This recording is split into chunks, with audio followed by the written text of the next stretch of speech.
क्या आप भी जानना चाहते हैं आर्थिक नियोजन क्या है, योजना आयोग क्या है, राष्ट्रीय विकास परिषद क्या है, आधारभूत संरचना क्या है? अगर ये सारे सवाल आपके मन में हैं तो आप बिल्कुल सही जगह पर आए हुए हैं। नमस्कार, मैं हूं रणवीर और आप सभी का स्वागत है हमारे यूट्यूब चैनल नॉलेज मस्ट है में। ये हमारा क्लास चल रहा है बिहार बोर्ड वर्ग 10 अर्थशास्त्र का, जिसके अंतर्गत हमने 3 से 4 क्लास पढ़ लिए हैं और ये नेक्स्ट क्लास है। इस क्लास में हम जानेंगे आर्थिक नियोजन क्या होता है, राष्ट्रीय विकास परिषद क्या होता है, आधारिक संरचना क्या होती है। इसके साथ साथ हम यह भी जानेंगे कि योजना आयोग जो है किस प्रकार से नीति आयोग में बदलता है और राष्ट्रीय विकास परिषद का क्या क्या उद्देश्य होता है। तो चलिए बिना किसी देरी के इस वीडियो को शुरू करते हैं। सबसे पहले हम देख लेते हैं आर्थिक नियोजन क्या होता है।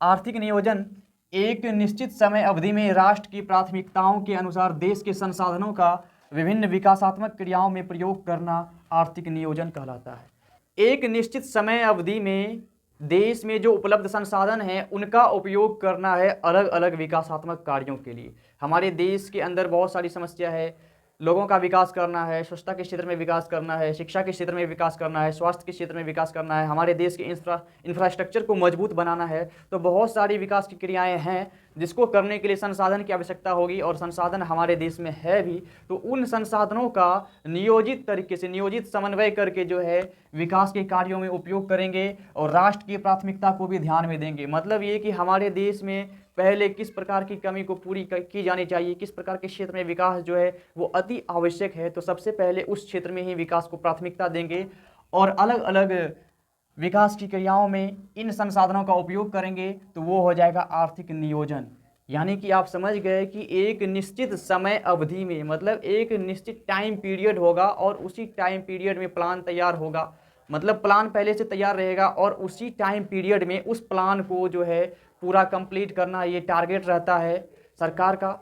और सरकार जो उस योजनाओं को उन योजनाओं के क्रियान्वयन के लिए जो संस्था बनाती है उनका, और राष्ट्र की प्राथमिकताओं को भी ध्यान में देते हुए, ध्यान में रखते हुए देश के संसाधन का उपयोग करना है अलग अलग विकास के कार्यों में। तो आप समझ गए हैं आर्थिक नियोजन क्या होता है। अब देख लेते हैं योजना आयोग क्या है। तो योजना आयोग का प्रमुख काम होता है योजना का निर्माण करना, योजनाओं का निर्माण करना। योजना जिसे कि अंग्रेजी में स्कीम कहा जाता है। तो हमारे देश में क्या क्या विकास होना है, किन किन क्षेत्रों में विकास होना है और किस टाइम पीरियड में विकास होना है, ये सारा डिसीजन जो है वो योजना आयोग के द्वारा लिया जाता है। योजना आयोग जिसका जिसका गठन 15 मार्च 1950 ईस्वी में किया गया था और इसके जो अध्यक्ष होते हैं वो प्रधानमंत्री होते हैं। और योजना आयोग के पहले अध्यक्ष थे पंडित जवाहरलाल नेहरू। आपको ये ऑब्जेक्टिव टाइप्स क्वेश्चन में भी पूछ सकता है कि योजना आयोग के प्रथम अध्यक्ष कौन थे, तो आप याद रख लीजिए योजना आयोग के प्रथम अध्यक्ष प्रधानमंत्री पंडित जवाहरलाल नेहरू थे। और प्रधानमंत्री जो होते हैं वो इस योजना आयोग के पदेन अध्यक्ष होते हैं। मतलब जो भी प्रधानमंत्री के पद पर विराजमान होगा, आसीन होगा, वो योजना आयोग का अध्यक्ष बन जाएगा। जैसा कि आप जान चुके हैं कि योजना आयोग का गठन 15 मार्च 1950 ईस्वी में हुआ था। ऑब्जेक्टिव में लगातार ये सवाल पूछे जाते हैं कि योजना आयोग का गठन कब हुआ था, तो इसका उत्तर हो जाएगा 15 मार्च 1950 ईस्वी। आप इसको अच्छी तरीके से याद कर लीजिए। योजना आयोग में 8 सहायक सदस्य होते हैं। योजना आयोग के जो सदस्य होते हैं उनकी संख्या 8 होती है।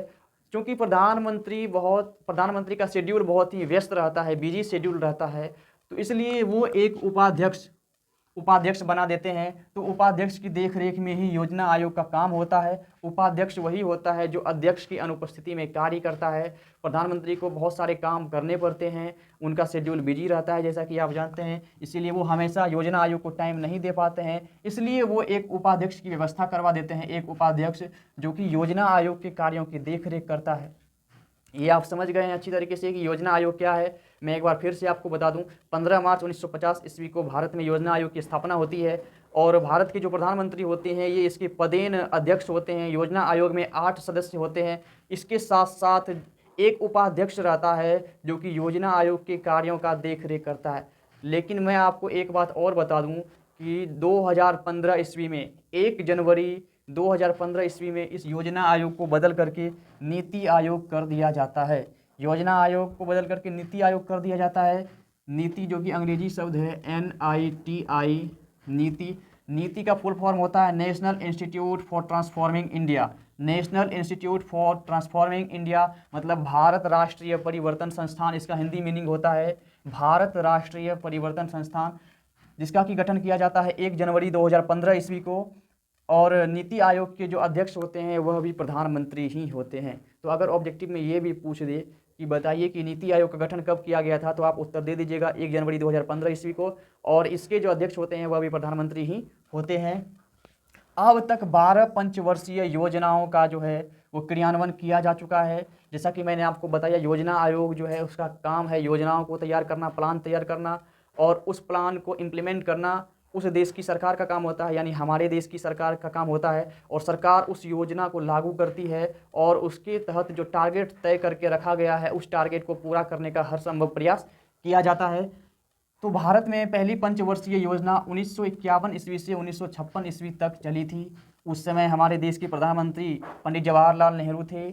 तो अब तक 12 पंचवर्षीय योजना जो है वो लाई जा चुकी है, पूरी की जा चुकी है। लेकिन मोदी सरकार आने के बाद इन पंचवर्षीय योजनाओं पर ब्रेक लगा दिया जाता है, क्योंकि वो जो है एक नई सिरे से देश का विकास करना चाहते हैं। और वो उन्होंने नीति आयोग की स्थापना की। मतलब ये कि मोदी सरकार के नेतृत्व में नीति आयोग की स्थापना की जाती है 1 जनवरी 1950 ईस्वी को, जो कि योजना आयोग का जितना सारा दायित्व होता है वो ऑटोमेटिकली नीति आयोग के पास आ जाता है, क्योंकि योजना आयोग जो है उसके बाद से काम करना बंद कर देती है जब नीति आयोग आ जाता है। तो अब तक 12 पंचवर्षीय योजनाओं का क्रियान्वयन किया जा चुका है। पहली पंचवर्षीय योजना 1951 से 1956 ईस्वी तक थी। नीति का मतलब आप समझ गए हैं कि national institute for transforming India, जिसे कि हिंदी में नीति लिख दिया जाता है। अब देख लेते हैं कि राष्ट्रीय विकास परिषद क्या होता है। राष्ट्रीय विकास परिषद, इसको कि एनडीसी भी कहा जाता है। एन से नेशनल हो जाता है, डी से डेवलपमेंट और सी से काउंसिल हो जाता है। इसका मतलब हो गया नेशनल डेवलपमेंट काउंसिल, जिसे शॉर्ट में एनडीसी कहा जाता है। एनडीसी का गठन 6 अगस्त 1952 ईस्वी में किया जाता है। एनडीसी का गठन 6 अगस्त 1952 ईस्वी में किया जाता है। और इसके भी अध्यक्ष होते हैं प्रधानमंत्री ही। इसके अध्यक्ष कौन होते हैं? प्रधानमंत्री ही होते हैं। और इनके जो सदस्य होते हैं, पदेन सदस्य जो होते हैं, वो सभी राज्यों के मुख्यमंत्री, सभी केंद्र शासित प्रदेश के जो अध्यक्ष होते हैं, मतलब जहाँ पे राज्यपाल की नियुक्ति की जाती है, केंद्र शासित प्रदेश में राज्यपाल की भी नियुक्ति की जाती है और कहीं कहीं मुख्यमंत्री भी रहते हैं, तो वो इसके पदेन सदस्य होते हैं। जैसा कि आप यहाँ देख सकते हैं, गठन जो है वो राष्ट्रीय विकास परिषद का 6 अगस्त 1952 ईस्वी में किया जाता है। इसके अध्यक्ष होते हैं प्रधानमंत्री और इसके पदेन सदस्य होते हैं सभी राज्यों के मुख्यमंत्री। योजना आयोग के सदस्य भी इसके पदेन सदस्य होते हैं। मतलब योजना आयोग के जो सदस्य हैं वह भी इसके पदेन सदस्य होते थे, क्योंकि योजना आयोग का भी गठन कर दिया गया है। तो अब ऐसा नहीं है, अब नीति आयोग के सदस्य जो हैं वो इसके सदस्य होंगे। और राष्ट्रीय विकास परिषद का गठन करने का जो उद्देश्य था वो था राज्य सरकार और योजना आयोग के मध्य तालमेल और सहयोग का वातावरण बनाना।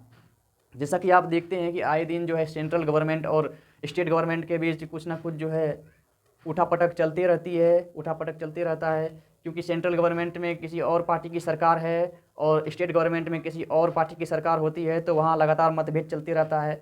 उदाहरण के लिए आप देख सकते हैं कि सेंट्रल गवर्नमेंट जो है वो एनडीए सरकार चला रही है, और वेस्ट बंगाल का उदाहरण लेते हैं तो वहाँ टीएमसी, जो कि ममता बनर्जी की पार्टी है, तृणमूल कांग्रेस, उसकी सरकार चल रही है। लेकिन इन दोनों के बीच जो है लगातार तकरार होती रहती है। और भी ऐसे ढेर सारे उदाहरण हैं, और भी ऐसे अनेक उदाहरण हैं जिसको कि आप समझ सकते हैं। तो राष्ट्रीय विकास परिषद का गठन ही इसलिए किया गया कि मुख्यमंत्रियों के बीच और प्रधानमंत्रियों के बीच, यानी कि प्रधानमंत्री के द्वारा जो योजना बनवाया गया है, उन योजनाओं को लागू करने में किसी भी राज्य में किसी प्रकार की कोई कठिनाई नहीं हो, किसी प्रकार की कोई कठिनाई नहीं हो। अगर कोई कठिनाई होती है तो उस कठिनाई को दूर करने का हर संभव प्रयास किया जाए। और वहाँ जो उसके पदेन सदस्य जो होते हैं मुख्यमंत्री, वो अपनी राय को रखते हैं, या फिर उस योजना में किस प्रकार का सुधार किया जाना चाहिए उस बात को भी वहाँ पे रखा जाता है। फिर जो है योजना आयोग के उस योजना को राष्ट्रीय विकास परिषद जांच पड़ताल करके उसमें कुछ संशोधन करके उसको अनुमोदित करती है, यानी अप्रूव करती है। तो आप यहाँ देख सकते हैं कि राष्ट्रीय विकास परिषद का कार्य जो होता है वो है योजना आयोग द्वारा निर्मित योजना का अनुमोदन, यानी कि अप्रूव करना। ये जो भी योजना आयोग जो भी योजनाएं बनाती है, उन योजनाओं को अप्रूव करने का कार्य राष्ट्रीय विकास परिषद यानी कि एनडीसी के द्वारा किया जाता है। राष्ट्रीय विकास परिषद को एक बार फिर से देख लेते हैं। राष्ट्रीय विकास परिषद की स्थापना होती है 6 अगस्त 1952 ईस्वी को, और इसके अध्यक्ष जो होते हैं वो प्रधानमंत्री ही होते हैं। और सभी राज्यों के मुख्यमंत्री, सभी केंद्र शासित प्रदेश के जो अध्यक्ष होते हैं, जो प्रमुख होते हैं, केंद्र शासित प्रदेश के जो प्रमुख होते हैं, इसके साथ साथ योजना आयोग के सदस्य जो होते हैं वो सारे के सारे इस राष्ट्रीय विकास परिषद के पदेन सदस्य होते हैं। और इस राष्ट्रीय विकास परिषद का मुख्य उद्देश्य जो होता है वो राज्य सरकार और योजना आयोग के बीच तालमेल को बनाना और सहयोग का वातावरण बनाना, यह इसका मुख्य उद्देश्य होता है। और राष्ट्रीय विकास परिषद का कार्य होता है कि योजना आयोग के द्वारा जो योजनाएं बनाई गई है उस योजना को अनुमोदित करना, यानी उनका अनुमोदन करना, यह कार्य होता है राष्ट्रीय विकास परिषद का। तो राष्ट्रीय विकास परिषद आप समझ गए हैं। अब देख लेते हैं आधारिक संरचना। आधारिक संरचना जिसे कि इंफ्रास्ट्रक्चर भी कहा जाता है अंग्रेजी में। आधारिक संरचना को कहीं कहीं आंतरिक संरचना भी कहा जाता है, या फिर आप इसे आधारभूत ढांचा भी कह सकते हैं। तो आधारभूत ढांचा या इंफ्रास्ट्रक्चर क्या होता है उसको हम समझ लेते हैं। तो आधारभूत संरचना जो है वो वही होगा जो कि किसी भी देश के आर्थिक विकास का आधार है। आप समझ सकते हैं कि किसी भी देश के आर्थिक विकास का आधार क्या होगा। वहाँ की उस देश की बिजली व्यवस्था कैसी है, वहाँ के स्कूल कैसे हैं, वहाँ के कॉलेज कैसे हैं, वहाँ का बैंकिंग सिस्टम कैसा है, वहाँ के अस्पताल कैसे हैं, इसके साथ साथ वहाँ की सड़कें कैसी है, वहाँ का संचार, वहाँ की जो संचार प्रणाली है वो कैसी है, वहाँ परिवहन के जो साधन हैं वह कैसा है, सुगम है या फिर दुर्गम है। तो ये सारे बात जो है वो निकल कर सामने आती है आधारिक संरचना से ही। तो आधारिक संरचना क्या होगी आप देख लीजिए यहाँ, वे सभी तत्व जैसे बिजली, परिवहन, संचार, बैंकिंग, स्कूल, कॉलेज, अस्पताल आदि जो देश के आर्थिक विकास के आधार हैं उन्हें आधारभूत संरचना या फिर आधारिक संरचना या फिर आप अंग्रेजी में इसे इंफ्रास्ट्रक्चर कह सकते हैं। तो यह जो है इंफ्रास्ट्रक्चर होता है, यानी वे सभी तत्व जो किसी भी देश के आर्थिक विकास के आधार हैं उन्हें आधारभूत संरचना, आधारभूत ढांचा, इंफ्रास्ट्रक्चर, आंतरिक संरचना कहा जाता है। ये सारे शब्द जो है वो इसी के लिए प्रयोग में लाया जाता है। और जिस देश का आंतरिक संरचना यानी जिस देश का इंफ्रास्ट्रक्चर जितना अच्छा होगा, जितना बढ़िया होगा, वह देश समझ लीजिए उतना ही ग्रो कर रहा है, उस देश में ग्रोथ जो है उतना ही हो रहा है। मतलब किसी देश की स्थिति को पता लगाना है, किसी देश की आर्थिक स्थिति को पता लगाना है तो आधारभूत संरचना जो होता है वो इसका बेस होता है कि उस देश की आर्थिक प्रगति हो रही है या फिर उस देश में आर्थिक प्रगति नहीं हो रही है, क्या वो देश विकास के क्षेत्र में पिछड़ रहा है या फिर उसमें कुछ ना कुछ प्रोग्रेस हो रहा है। ये कैसे पता चलेगा, यह तो पता चलेगा आधारभूत संरचना से ही। तो इस वीडियो में मैंने आपको बता दिया आर्थिक नियोजन क्या होता है, योजना आयोग क्या है, राष्ट्रीय विकास परिषद के बारे में भी मैंने बता दिया, और इसके साथ साथ मैंने आपको यह भी बता दिया कि आधारिक संरचना क्या होता है। तो उम्मीद है कि आपको यह वीडियो अच्छी लगी होगी। वीडियो अच्छी लगी है तो वीडियो को लाइक करना मत भूलिए। अगर आप हमारे चैनल पर पहली बार आए हैं तो चैनल को सब्सक्राइब करना नहीं भूलिए। आज के लिए इतना ही, तब तक के लिए जय हिंद।